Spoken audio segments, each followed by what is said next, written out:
Welcome everyone to the Proven Knowledge Podcast. I'm your host, Anthony Church. I'm a music producer from Northeast Ohio. I began this weekly interview series to give you different perspectives on how to approach a career in the field from different artists, producers, engineers, and other great minds who share their stories on not only what's made them succeed, but also what has shaped them into the people that they are today. I hope you gain some real proven knowledge from the show, and that it helps elevate you in your endeavors on your own journey towards success as well. Let's get into it. Welcome everyone to episode 172 here on the Proven Knowledge Podcast. This is the Creators Series. Today I welcomed a rapper from Baltimore, Maryland. His name is Eric Dixon. I connected with Eric, I believe, at the end of 2022 via the Creators Club app by former guest Abby Sarabia. I actually posted about, my podcast on the platform, and Eric got back to me saying he'd like to be a guest. So we finally made it happen this week. Great discussion with Eric, very inspiring person and artist as well. And we dove into his 2022 project called Found a Way. The real stories behind that. I love Eric's message about, keeping it genuine in his music.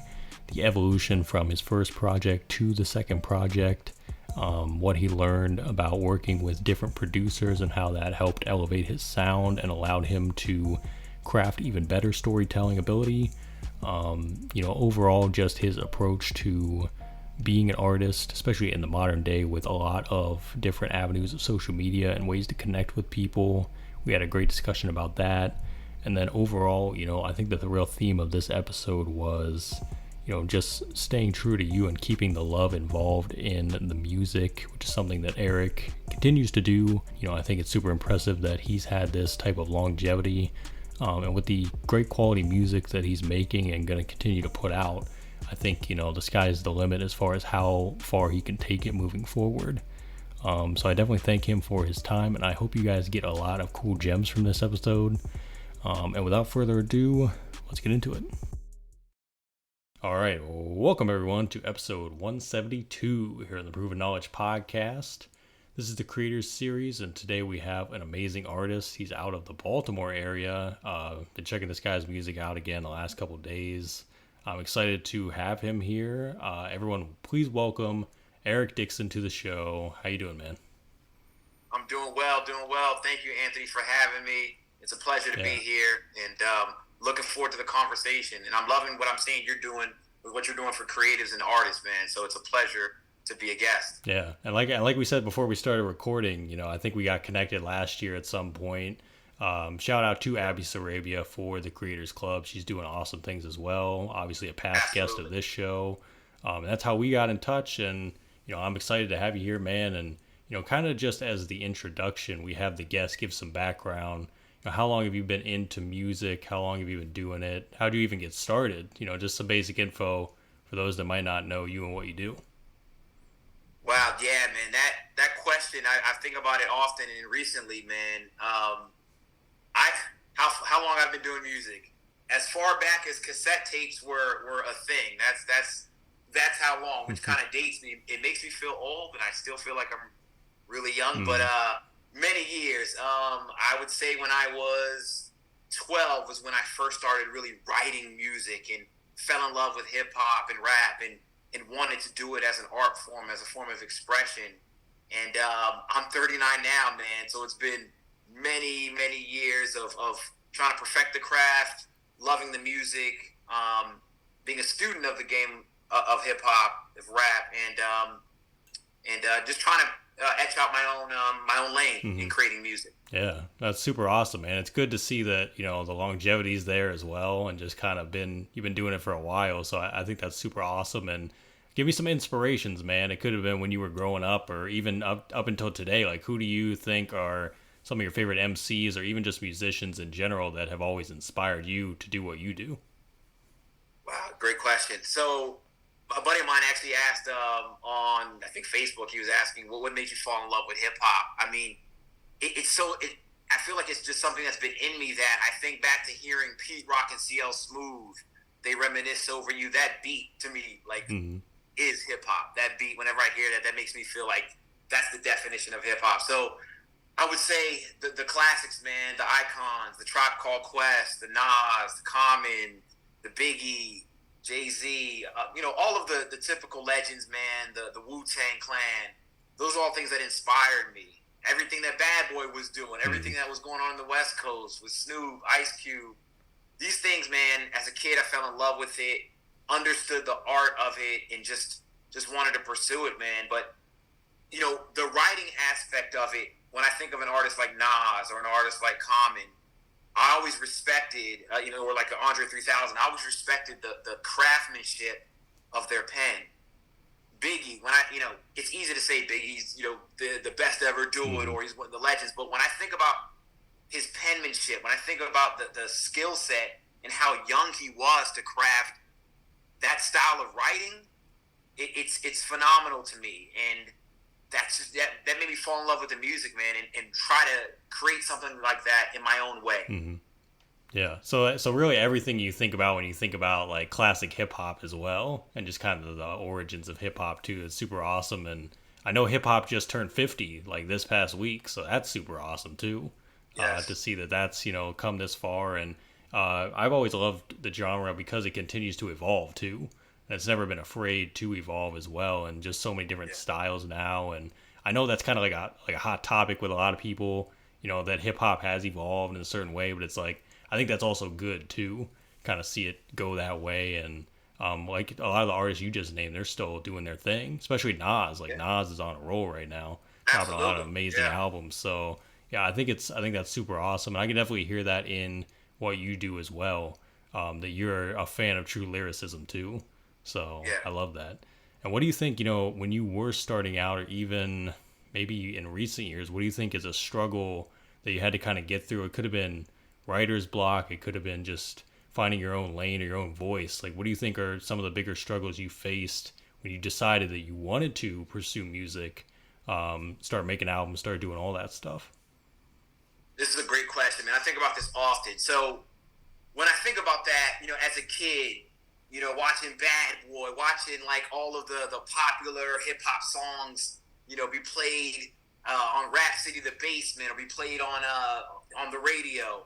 And as a kid, loving the craft and the art of the music, but also seeing that this thing is big now, it's commercialized. And if you want to do this, you got to be good at the rapping, but you also got to make songs that connect with the people. You got to make the party song. You got to make the song for the ladies. And as a young person getting into it, as young people do, as people of all ages do, sometimes you feel like you need to do certain things to appease people, or you think there's a certain path that you need to take. So I definitely experienced that as a young person trying to create the music. But I think with maturity and understanding, if you truly love this craft, do it in the way that you want to create. Don't do it for anything else but that. As cliche as that sounds, that truly is what has given me peace and understanding with creating music.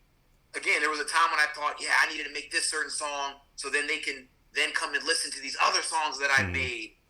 I don't think like that anymore. I let it naturally come to me, and I let life experiences kind of push me in the way that I want to go.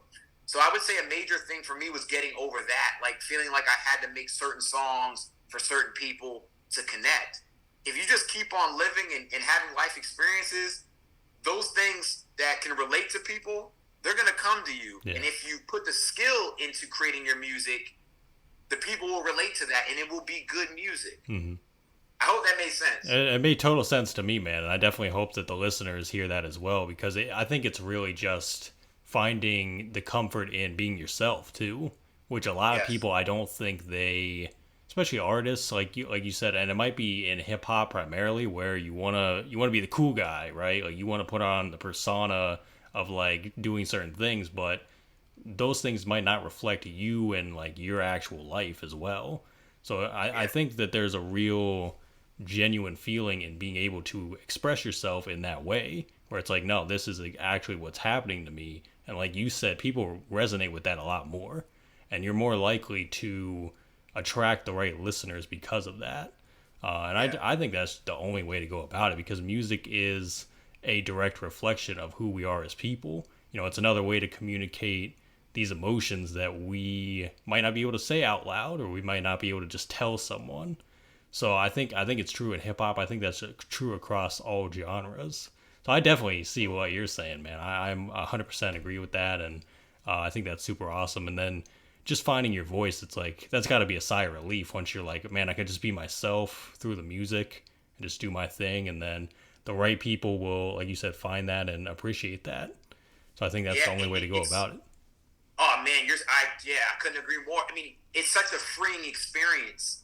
Like, and I know maybe we're gonna touch on this later on, but like that makes me know how much I love this. I know how much I love this. I may never be famous and rich off of music, but I know how much I love this. And once I found I can be myself with this, I can make sure that my skill set stays sharp with this. I'm always knowing that I'm always getting better. In my opinion, is the rule of thumb as far as skill set, perfecting my craft. But then also knowing I can make the songs that I want to make. I can talk about the subjects that I want to make. It's such a freeing experience as an artist, and I really hope for other artists that they can reach that place. So for people that may become bigger than I'll ever be, or whatever the case may be, if they reach that mental state, I just think that's a great place to be, just as a human being, but definitely as an artist. Yeah, 100%. 100%. I like I said, I think that's the only way to go about it. To each their own, but definitely that's something to keep in mind for everyone out there listening, no matter what you do. So I do want to talk about your 2022 project. It's called Found a Way, right? Found a Way. Yes. Dude, I was listening to it again last night. I was like, this is incredible. From the beats and the production choices, the sequencing, the skits, everything. Fathers is my favorite song. Okay, that's my favorite song right there. Just give me like the background behind that project, what went into it, what was kind of the full central idea of the album, like what was it like putting it together? Man, first of all, that means a lot. And you're an artist, you're a creative, so you know what that means to hear somebody say that. Like, I truly want you to know that means the world to me to hear people say that. Mm-hmm. So thank you for that, and I mean that wholeheartedly.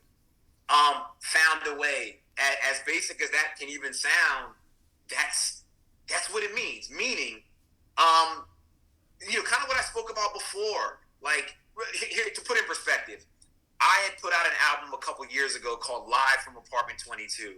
I was living in an apartment 22, and I was going through things in life. I was, relationships, work, of course, raising my son, trying to find my way through my music. And I produced that whole project myself, and I don't consider myself a producer. I respect the craft of it. So the thing was, I just really couldn't find a lot of producers at the time that I felt I could really work with, or just things weren't connecting. So I produced that whole project myself. Went to New York to have it mastered as best as it could, recorded it myself. I'm proud of it that I was able to do it, but I definitely, looking back, have seen the growth in that. I say all that to say this.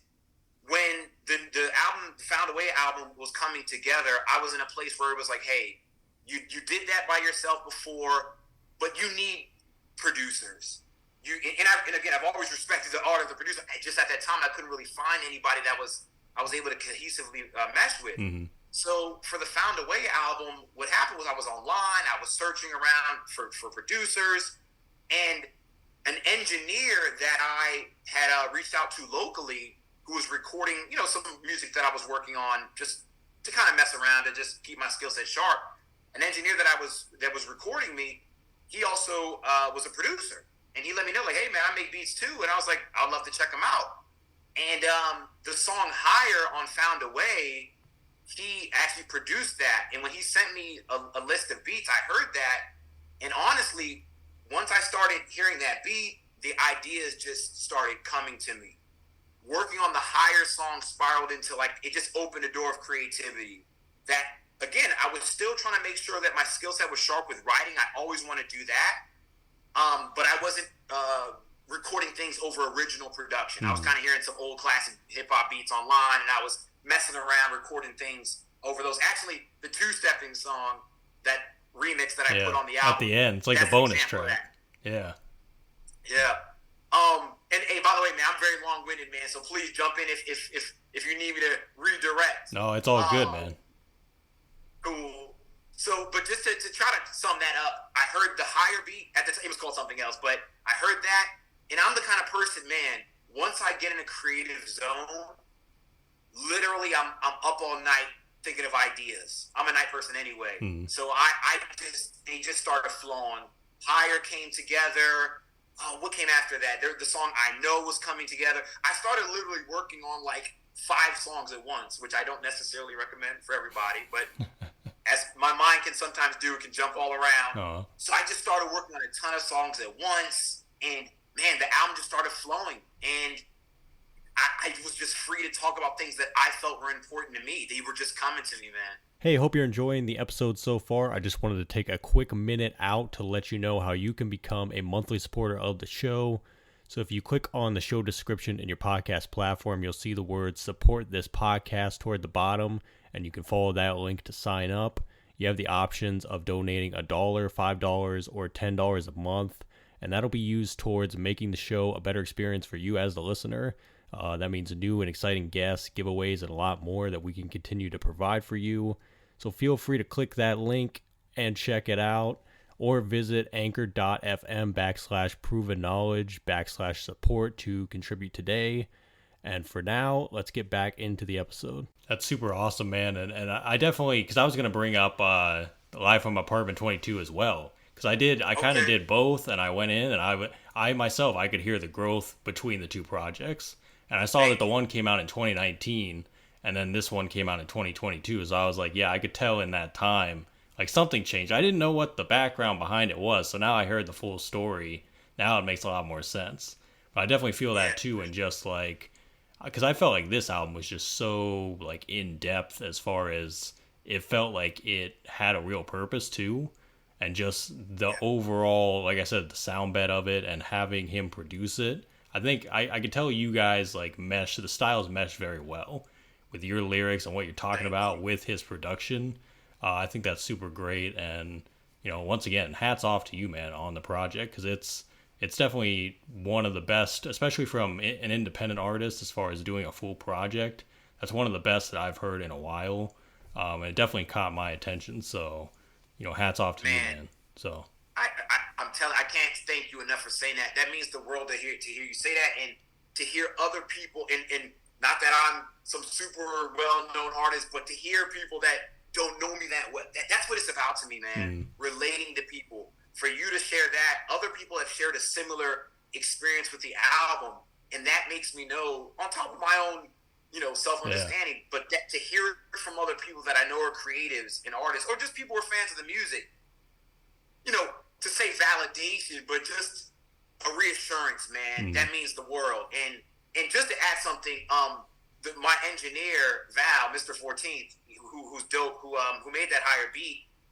After hearing his production and getting all these ideas, I just started anywhere online that producers were trying to put their information out, like, and that should be I hope something for producers. Keep doing what you producers are doing, where you're online promoting yourselves. You never know who's watching and who hears your stuff and is inspired, because a guy that actually produced, I would say, most of the songs on the album, his name is Lebanon Don. He's dope.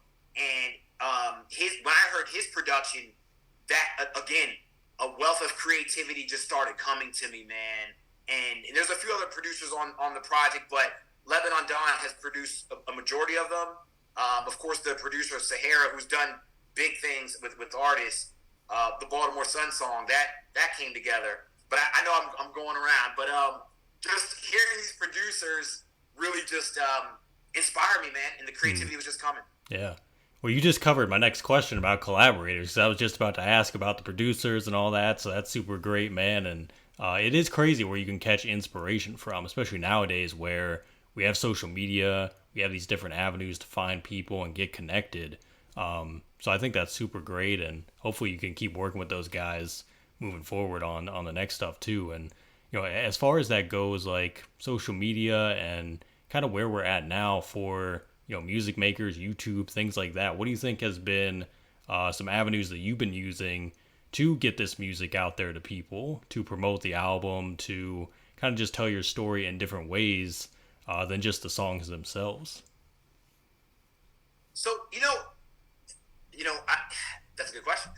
My thing about that is, honestly, I'm going to be so honest I'm going to be so open about that question and say, while we have all these tools, I'm still trying to navigate them. I'm old enough to be around for, of course, the MySpace, and then before that, which there was a rare amount of things to really put yourself out there. But as many things as we have now, I'm still trying to navigate the best way to get myself out there. I'm on all of the social medias, the Instagram, TikTok. I've ran ads on these places trying to connect with people, but I'm not too proud to say that I'm still trying to find the best way to navigate that, because as we all know, in this day and time, there's so many outlets that it can sometimes feel like it's a saturated situation. And is this stuff being heard? There's a million people promoting, and every artist should be able to do that and should do that. But sometimes, in my opinion, as an artist who really is putting a lot into it, I can honestly say, man, I find it hard to find the best way to really to rise to the top so that people can really experience your music. So honestly, with social media, man, I'm still trying to find the best way. Yeah. Well, I definitely feel that, because it really is. It's almost like kind of, going under in a sea of information too. And it's kind of that way with like online in general. I think, because I was just talking with this about this on another podcast that I was a guest on. This girl, she has a lot of different creatives on the show. She was asking me about like my approach to it, and I kind of I think I just view it as keeping consistent, but then like you said about finding where you can connect with the right people. I think it's just being patient in that too, because I think eventually you will find it. It's just kind of like picking what you want to tell in your story and just being authentic to yourself. And I think you approach it the same way that you approach the music too, because I've never been one to be like, oh, I'm gonna play the game of social media, try to go viral, all that stuff. I'm just like, let me just tell my story and like be genuine, be myself. And then I view it the same way that I view songs. Like, if someone hears that song and they resonate with it, they're going to want to hear more. So if I put out a piece of content that someone resonates with, chances are they're going to want to hear more. But it's just by being like myself too. So I think it'll definitely, I think you're going to find something for you out there eventually. Definitely just, be patient with it. And I totally agree, though. I see what you're saying as far as it's a lot to deal with, and it's a lot to manage, too, especially when you're trying to do multiple platforms. You're trying to be like, you're trying to do everything on your own, too. But I appreciate you being honest, because I think a lot of artists deal with that, too. And they either just frown away from it, or they just don't know where to start with it, too. So I think it's just like anything else. You kind of just figure it out over time and see where it goes. But I think you having great music is the best start you could have, because that right there is going to get you where you need to be eventually, and just finding the different ways to connect with people. And like we said about people like Abby making the Creators Club, like we connected through that. You know what I mean? And having other apps like that people might not be too aware of, or finding these different avenues, is super awesome too. So man. Go ahead. If I can add to that, because you said it, and I wholeheartely agree. Like, this moment right now is what you're saying. Like, and honestly, I'm coming to that place. Like, obviously, you when you're an artist or creative, you see those ads that come in that say, "Are you doing this? Are you doing this online?" And sometimes, as an artist who's really about the craft, you get a little like, "Man, I'm not doing that. Am I doing everything I'm supposed to be doing?" And you get a little self-doubt, not in the music per se, but just in am I doing everything that I'm supposed to do? But I think what I'm doing now is, what I'm starting to do now more, is what you just said. The same way that I look at the music, because I feel very secure in the music.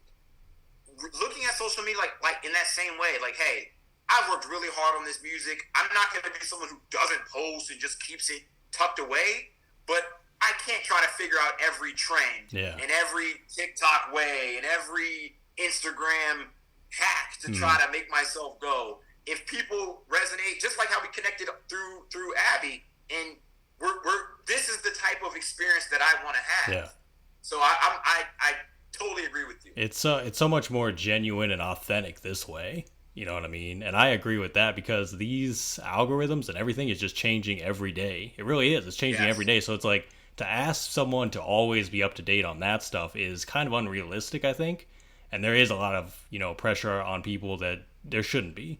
And it really is just like Yeah. you got to take that pressure off yourself too and just take a step back because I've dealt with that too and just getting overwhelmed by, like I said, the sea of information and just different people like Right. you should do this, you should do this. It's like just do you, like do you Just and do you. figure out how it's gonna work for you and you can make it happen because there are so many different possibilities. So definitely appreciate you for sharing that because we haven't really touched on that in this show, especially like not knowing or like just trying to get your footing with that too. So I think that's super vital. Um, Last few questions here. These are ones I ask on every episode. The first one is if you could go back 10 years ago, maybe give yourself a piece of advice or maybe not change anything at all, what do you think it would do? Man, we've touched on that to a good degree, but man, understanding like just taking your time, not feeling like you have to follow trends. Just do this, and again, it sounds cliche. Do this because you love to do this. Growing up, you're going to experience things that make you doubt things. You're gonna feel confident at times about things. But if I could go back, I would just say, stay true to yourself. And not that I lost my way, but we have times in life where things happen, and sometimes we do lose our way. But just telling myself, stay focused on what you love to do. Mistakes are going to happen. There's going to be times when you're not sure, and there's doubt, and there's anger, there's all those emotions. But just keep at it. Do it because you love it, and you will find there's other people in the world that are like you that are trying to make something and something good that relates with people. That's timeless, and just knowing that at a younger age is a good thing to hold on to for sure. Yeah. Keeping the love involved, that's the biggest thing. It always Yeah. has to start there. So definitely agree with that. And if we flip it then and we say, 10 years from now, where do you think you envision yourself in music, life in general, really? Yeah. My love, where my goal would be to sustain my living off of music. And not that I need to be rich and famous, but I would love to, because I'm all about time. I'm all about appreciating your time and using your time for what you love to do. Obviously, in the society that we live in, we all can't do that. But for the passion that I have for music, I would love to devote the majority of my time to the things that I love. Of course, my family, my son, and the music. If I'm able to sustain a basic lifestyle off of music, that would be the dream for me.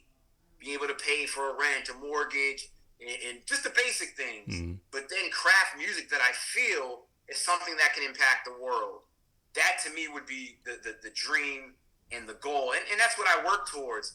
Now, I always say this, and I even say this to my son. He's now 12, and I've been doing this. He's known me to always work on music. So he's seen the growth, and he's seen how dedicated I am to it. And that means the world to me for him to be able to see that.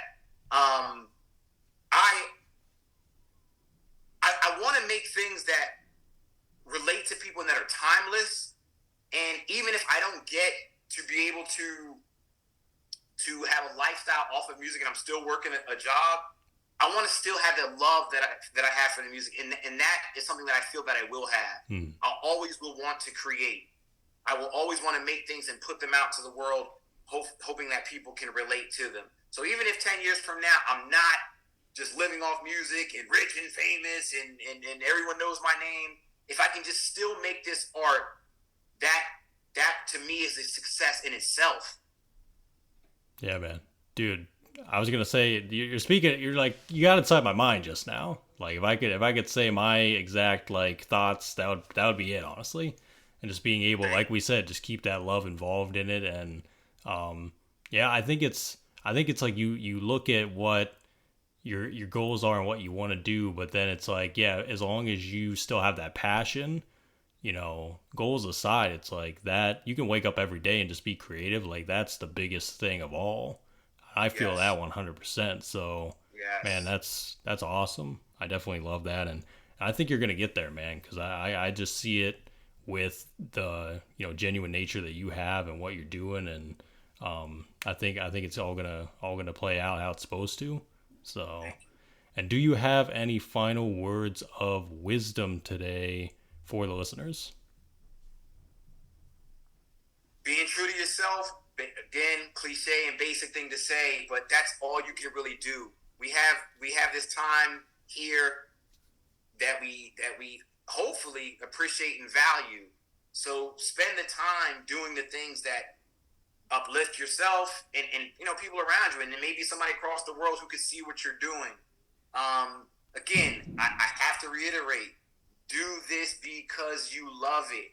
And with things that we love, it's not always roses. It's not always the best experience. But if you love it, you'll stay consistent with it, and other people will relate to that. I do want, if I could share one thing, one of my favorite artists, Mos Def, he said something that really connected with me. It made me think about my song Baltimore Sun, where he said that his music, it's kind of like something that his kids can go back and listen and say, wow, my dad lived this experience. My dad was once young and he did these things. That connected with me so much because in my song Baltimore Sun, I kind of talk about things about growing up in Baltimore and being young. And I said, don't tell my son some of the things that I used to do. That made me think my son at any age can look back and go hear these songs and be like, wow, my dad had these experiences. He had moments of life that I'm now at a certain age and I can connect with.